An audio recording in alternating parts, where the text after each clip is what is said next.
Get her out of my lobby. Right now. The words cracked through the Grand Hotel like a fire alarm no one could ignore. Conversations stopped. Rolling suitcases slowed.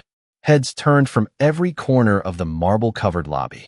At exactly 10:12 a.m. on a bright Thursday morning in downtown Atlanta, more than 30 guests watched a scene unfold that would leave an entire staff questioning every decision they had made in the last 2 minutes. Before anyone understood what was happening, a tall black woman in a simple black t-shirt, dark jeans, and white sneakers stood calmly near the front desk, while General Manager Gregory Walsh pointed toward the revolving doors as if he were removing a trespasser. Gregory Walsh was 51, white, respected by corporate reports, admired by new employees, and completely convinced he was in control of the room. "You heard me," he said louder, his voice carrying across the lobby. "This hotel is for paying guests.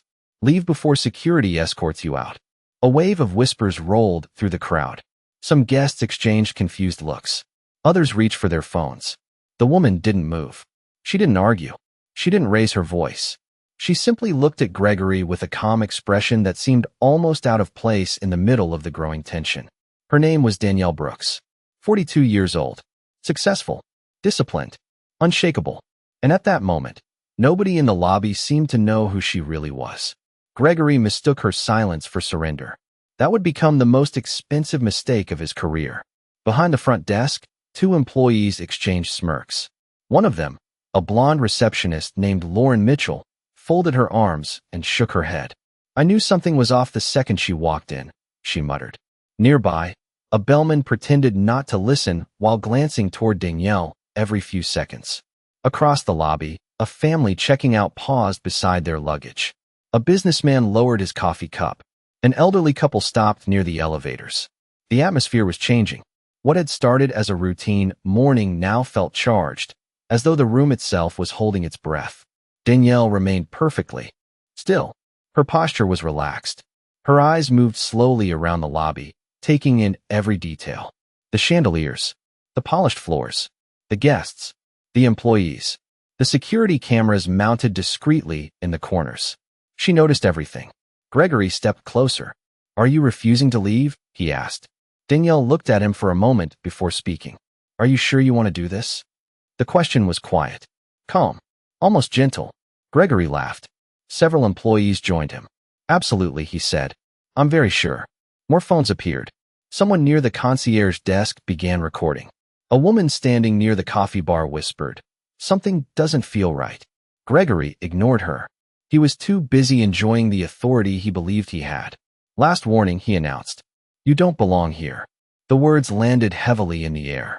Danielle's expression never changed. If anything, she seemed even calmer than before. And that calmness unsettled a few people watching.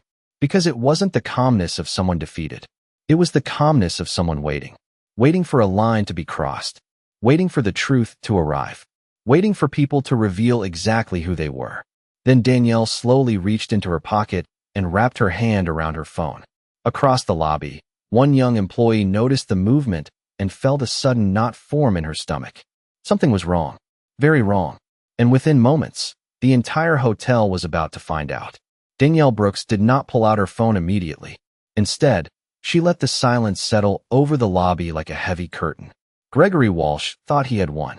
That was obvious from the way he straightened his jacket and glanced around the room, searching for approval from the employees standing behind him. What he did not know was that Danielle had walked into the hotel expecting something very close to this. 6 months earlier, a stack of customer complaints had landed on her desk at corporate headquarters. Most executives would have forwarded them to another department. Danielle read every page herself. The complaints came from Black guests, Latino guests, older travelers, and even a few business owners. Different names, different cities, different backgrounds. Yet the stories sounded disturbingly similar. They described being questioned more aggressively than other guests, being denied upgrades that were promised, being treated like outsiders while standing inside properties carrying the Prestige Horizon name. The pattern bothered her. The numbers bothered her even more. Online ratings for this location had dropped steadily for nearly half a year. Employee turnover had increased. Customer satisfaction surveys showed warning signs that someone inside management kept dismissing. Every report eventually pointed back to one person, Gregory Walsh. Yet on paper, Gregory looked successful. Revenue targets were strong. Operational reports appeared clean. Internal reviews praised his leadership. Somehow, every complaint seemed to disappear before reaching serious investigation. Danielle wanted answers. That was why she arrived alone that morning. No executive assistant. No security detail. No luxury vehicle waiting outside. She had parked 3 blocks away and walked the remaining distance herself. She wanted employees to see an ordinary guest. She wanted the truth before anyone had time to prepare for her arrival. What she found in less than 2 minutes was worse than she expected. Near the concierge desk, a young employee named Emily Carter watched nervously. 26 years old and only 8 months into the job, Emily felt a growing discomfort she could not ignore. Earlier that morning, she had reviewed the day's VIP arrivals. One name stood out: Danielle Brooks. Owner-level access. Executive priority. She remembered it clearly because very few names carried that designation. Now she looked from Danielle to Gregory and back again. Something was terribly wrong. Gregory turned toward the front desk staff. "If she is still here in 30 seconds, call security," he said. Lauren Mitchell nodded immediately. "Already working on it." Several guests exchanged uneasy looks. A businessman standing near the elevators frowned. A woman carrying a conference badge quietly whispered to her colleague, "She has been calm this entire time. Why are they treating her like this?" No one answered. The tension kept building. Danielle finally removed her phone from her pocket and glanced at the screen. Not a single trace of panic appeared on her face. Gregory noticed and laughed. "Calling someone to come get you?" he asked. Danielle looked up. "No," she replied softly. "I am checking whether people always reveal themselves this quickly." The answer confused him. For the first time, Gregory's smile faded slightly. Across the lobby, Emily felt that knot in her stomach tighten even further. Because the woman standing near the front desk did not look worried. She looked disappointed. And somehow that seemed far more dangerous. The atmosphere inside the lobby tightened another notch. What had started as an uncomfortable confrontation was beginning to look like something far worse. Gregory Walsh folded his arms and stared at Danielle as though he had already decided the story he wanted everyone else to believe. "Let us make this simple," he said. "Show valid identification, show proof of your reservation, and maybe we can stop wasting everyone's time." Danielle looked at him calmly. "You already have both." The statement landed harder than Gregory expected. For a brief moment, uncertainty flickered across his face before pride pushed it away. Lauren Mitchell quickly stepped forward from behind the desk, holding a tablet. "There is no active reservation under her name," she announced loudly. The words echoed through the lobby. Several guests exchanged skeptical looks. Danielle tilted her head slightly. "Interesting." Gregory smiled. "Not interesting. Simple. You claimed you belong here. The system says otherwise." Near the concierge station, Emily Carter felt her pulse quicken. She knew exactly what she had seen earlier that morning. Owner-level access. Executive priority. Danielle Brooks. The memory was crystal clear. Yet now the reservation seemed to have vanished from the screen. Emily glanced toward Lauren's tablet and noticed something that made her stomach sink. Lauren had not searched twice. She had not verified anything. She had simply repeated what Gregory wanted everyone to hear. A businessman standing near the elevators stepped forward. "Excuse me," he said. "Has this woman caused any problems?" Gregory answered immediately. "That is not the point." The businessman frowned. "It sounds exactly like the point." A few guests nodded in agreement. Gregory ignored them. Instead, he pointed toward the front entrance. "Last chance." Danielle remained where she stood. Calm, patient, unmoved. Her composure seemed to irritate him even more. Then Lauren made a decision that pushed the situation further. She reached across the counter and picked up the black reservation folder Danielle had been handed moments after entering the hotel. "This belongs to the hotel," Lauren said. "Since there is no reservation." Danielle watched quietly as the folder disappeared behind the desk. Several guests visibly reacted. One woman shook her head. Another began recording openly. The phones were no longer hidden. The room had become a gallery of witnesses. Gregory noticed, but refused to slow down. "Security is on the way," he announced. "We have procedures for situations like this." Danielle finally spoke. "You keep using that word." Gregory frowned. "What word?" "Procedures." Her voice remained steady. People often hide behind procedures when they do not want to confront their own decisions. The lobby became silent again. Even Lauren looked uneasy. Gregory forced a laugh. You think this is personal? Danielle looked directly at him. I think you decided who I was before I said a single word. The statement hung in the air. No one rushed to defend him. No one rushed to agree either. But the silence itself was becoming an answer. Then the front doors opened and two hotel security employees entered the lobby. Their polished shoes clicked across the marble floor as guests moved aside to watch. Gregory's confidence returned instantly. He pointed toward Danielle. There she is. One of the security officers looked at Danielle, then at Gregory, then back at Danielle.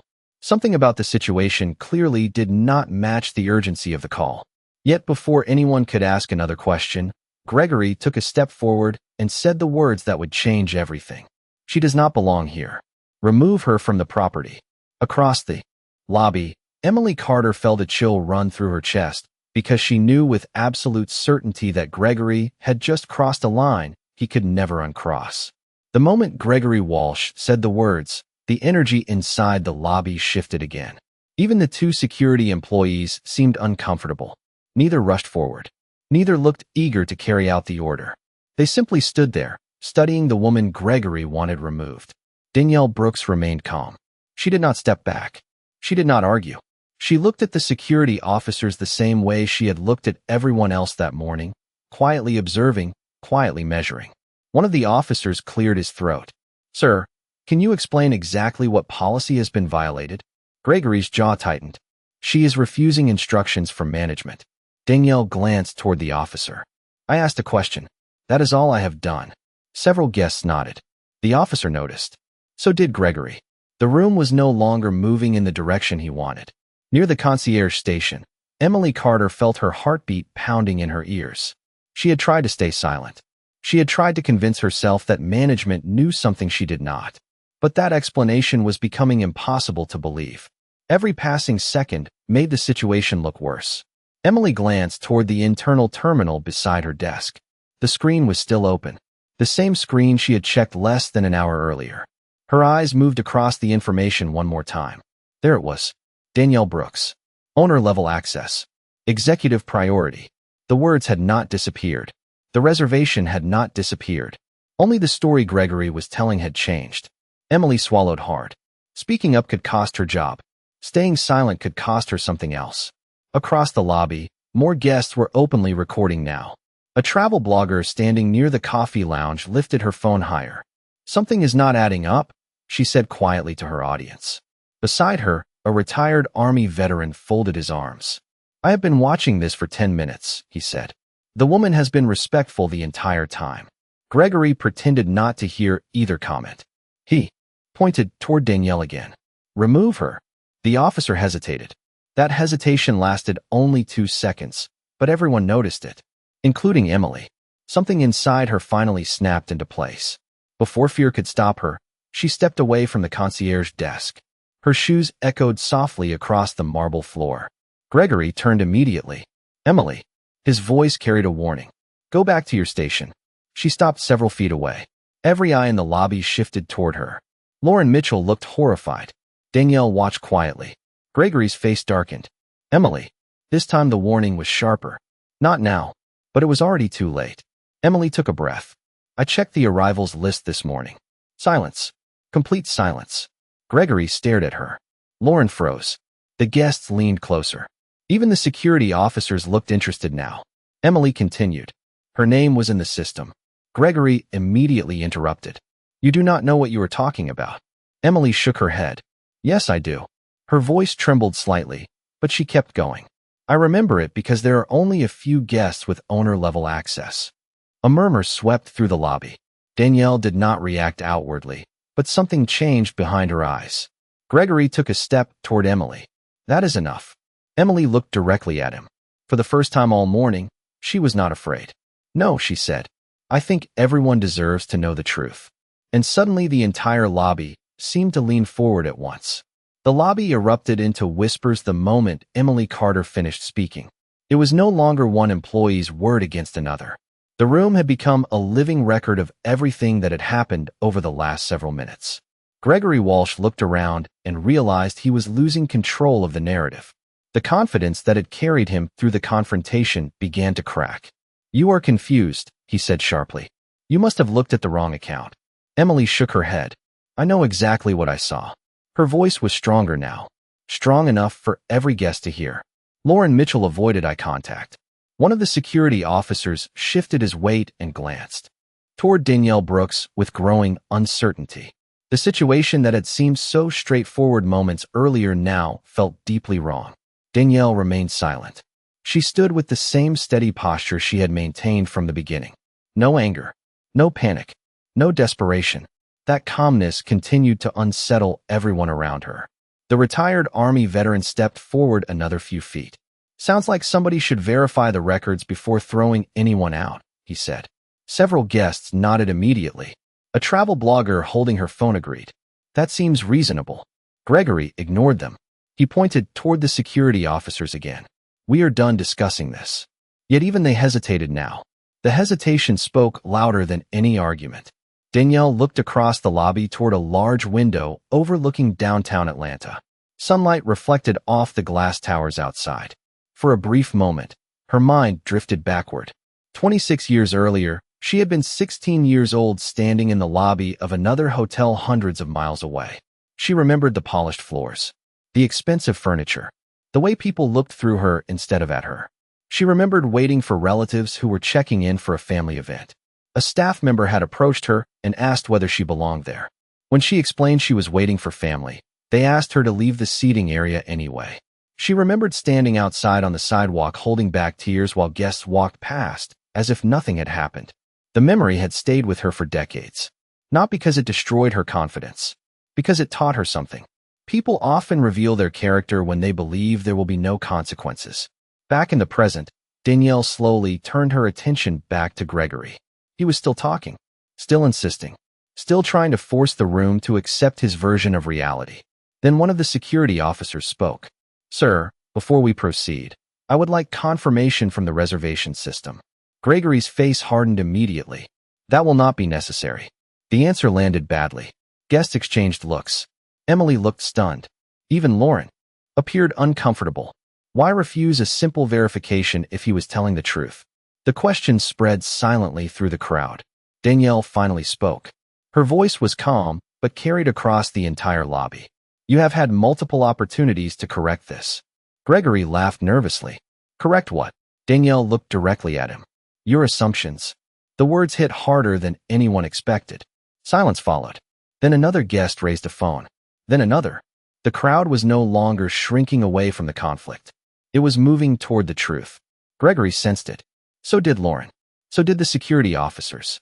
And somewhere deep inside, Gregory realized that whatever happened next would determine far more than the outcome of one uncomfortable morning. Because the woman he had spent the last several minutes trying to remove looked less like a guest and more like someone waiting for a final test to be failed. The lobby had reached a point where every second felt heavier than the one before it. No one was checking in anymore. No one was heading toward the elevators. The entire room seemed suspended between two versions of reality. One version belonged to Gregory Walsh. The other belonged to the woman standing quietly in front of him. Danielle Brooks looked around the lobby one final time. She saw the guests holding their phones. She saw Emily Carter standing alone after risking her position to tell the truth. She saw the uncertainty spreading across the faces of employees who had followed instructions without asking questions. Then she looked down at the phone in her hand. Gregory noticed. "Still calling for help?" he asked. The confidence in his voice sounded forced now. Danielle pressed a single contact and raised the phone to her ear. The call connected immediately. "Good morning, Danielle," a woman's voice answered. Calm, professional, prepared. Several people nearby could hear it through the speaker. "Good morning, Nia," Danielle replied. "Activate Protocol 7. The words meant nothing to the guests. They meant everything to Gregory. His expression changed instantly. Not dramatically, just enough for Emily to notice. Just enough for the security officers to exchange a glance. Protocol 7 confirmed. Nia Thompson replied from corporate headquarters. Compliance has been notified. Human Resources has been notified. Corporate Audit has been notified. Executive Control is now monitoring the property in real time. The lobby fell silent again. Gregory forced a laugh. You expect us to believe that? Danielle did not answer him. She continued listening. Nia's voice remained steady.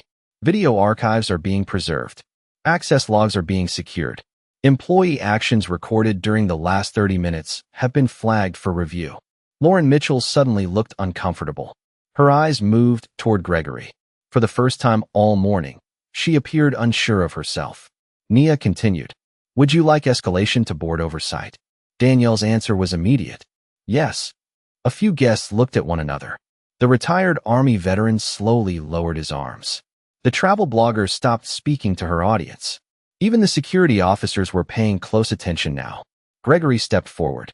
This is ridiculous. Danielle finally looked directly at him. Is it? He opened his mouth, but no answer came. The confidence he had displayed earlier was disappearing piece by piece. Nia spoke again. Board oversight notified. Executive monitoring active. Initial review indicates multiple guest complaints associated with this property over the last 6 months. Emily's eyes widened. Gregory's face lost color. Danielle remained calm. The contrast between them was impossible to ignore. One person looked increasingly desperate to control the room. The other looked like she had already accepted whatever truth was about to emerge. A notification sounded from behind the front desk. Then another. Then another. Several employee terminals lit up simultaneously. Lauren stared at her screen. A compliance notice had appeared. So had an audit warning. Across the lobby, guests watched as employees suddenly looked less certain than they had moments earlier. Gregory tried to recover. None of this proves anything. Danielle slipped her phone into her pocket. You are right, she said quietly. Not yet. The words landed like a countdown. Because everyone in the room could feel it now. Whatever Protocol 7 was, it was real. And whatever Danielle Brooks truly represented, it was far bigger than Gregory Walsh had ever imagined. The notifications continued spreading through the hotel systems like ripples across water. One terminal after another displayed audit alerts, compliance reviews, executive monitoring notices. Employees stared at their screens with growing unease. Guests watched the reactions and understood something important. This was not a bluff. Whatever Danielle Brooks had activated was reaching far beyond the lobby. Gregory Walsh tried to maintain his authority, but every passing second made that harder. Corporate reviews happen all the time, he said. This changes nothing. Yet even he did not sound convinced anymore. Danielle stood quietly in the center of the room. The marble floors reflected the morning sunlight around her. The lobby that had felt enormous earlier now seemed strangely small. Every eye was fixed on her. Every conversation had stopped. The retired Army veteran folded his arms again and shook his head. Funny, he said. People who are lying usually get louder. She keeps getting calmer. A few guests smiled. Gregory did not. Lauren Mitchell stared at her screen. New messages were still arriving. One carried a priority flag she had never seen before. Another required immediate acknowledgement. Her hands trembled slightly as she read. Emily Carter noticed.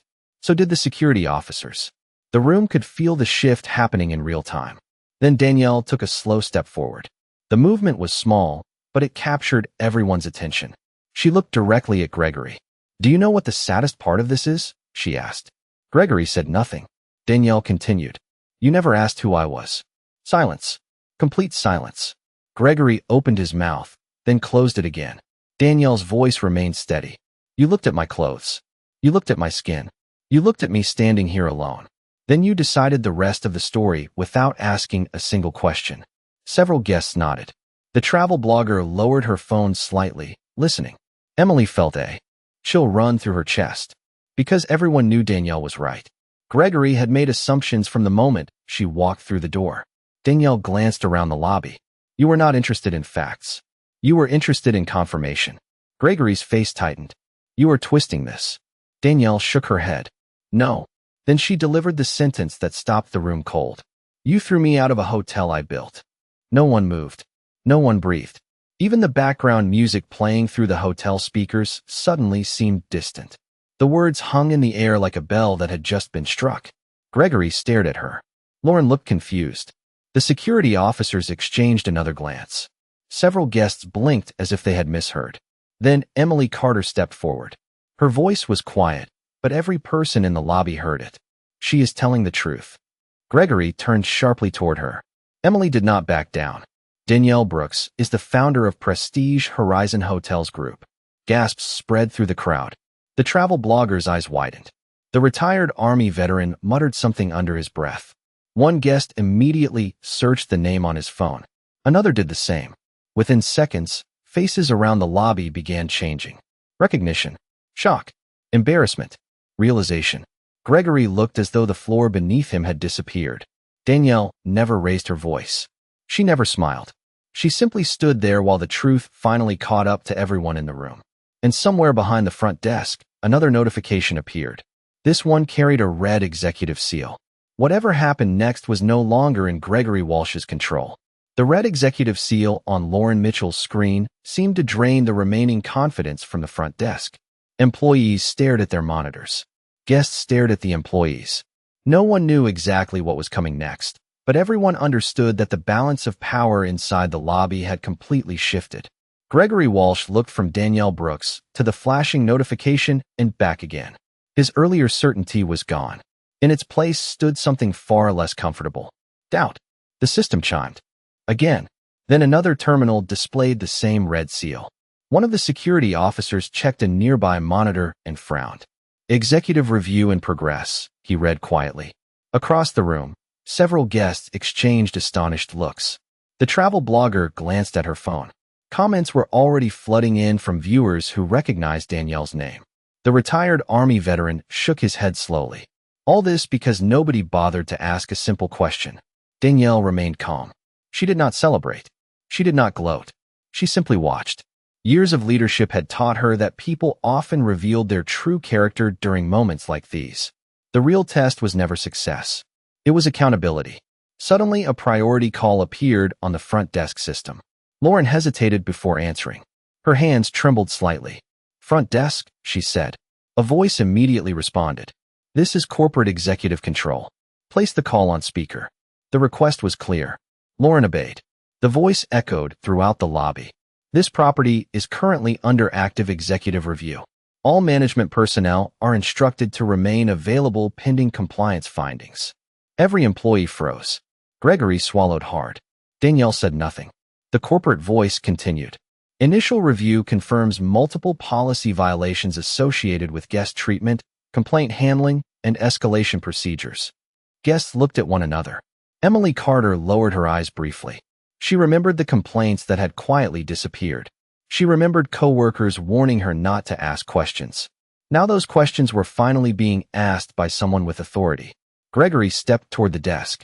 "There must be some misunderstanding." The response arrived instantly. "There is no misunderstanding, Mr. Walsh." The lobby became silent once again. Hearing his name spoken directly by corporate removed any remaining illusion that this was a misunderstanding. Another notification appeared. Then another. Employee access systems began refreshing across the property network. Lauren stared at her screen. The status beside Gregory's management profile changed first. Pending suspension. Her breath caught. Moments later, similar notices appeared beside several supervisory accounts connected to the incident. Guests watched the reactions unfold in real time. Nobody needed an explanation anymore. The system itself was telling the story. Danielle finally stepped forward. Her voice remained measured. "This was never about me." Gregory looked at her helplessly. Danielle continued. "It was about every guest who walked through these doors expecting respect. No one interrupted her. No one could. The truth had become impossible to ignore." Emily felt tears forming in her eyes. Not because she was afraid. Because for the first time since joining the hotel, someone had chosen principles over appearances. Then another message arrived from executive control. This one carried immediate action authorization. The corporate voice returned to the speaker. "Effective immediately, management authority connected to this incident is revoked pending final review." A collective gasp moved through the lobby. Gregory closed his eyes for a moment. Lauren looked down at her desk. The security officers stepped back. And standing in the center of the marble lobby, Danielle Brooks remained exactly as she had been from the beginning. Calm, steady, unmoved, while the system around her delivered the consequences that others had created for themselves. The lobby stood in complete silence after the announcement. The sounds of rolling luggage, ringing phones, and casual conversations had disappeared. All that remained was the weight of what everyone had just witnessed. Gregory Walsh stared at the front desk monitor as if looking long enough might somehow change the words displayed on the screen. It did not. The status remained the same. Management authority revoked. Pending final review. Around him, employees shifted uneasily. Some looked embarrassed. Others looked stunned. None of them looked surprised anymore. Deep down, they all knew exactly how the morning had unfolded. The corporate voice returned one final time through the speaker. Additional findings have been reviewed. Effective immediately, the employees directly involved in today's incident are relieved of operational duties pending separation procedures and final compliance processing. The words landed softly, but their impact filled the entire lobby. No shouting followed. No dramatic confrontation. Just consequences. Real consequences. Gregory lowered his head. Lauren Mitchell stared at the floor. The authority they had used so confidently only minutes earlier had vanished. Danielle Brooks remained calm. She had not come for revenge. She had come for answers. And now the answers were standing in plain sight. The retired Army veteran began clapping first. A single clap. Then another.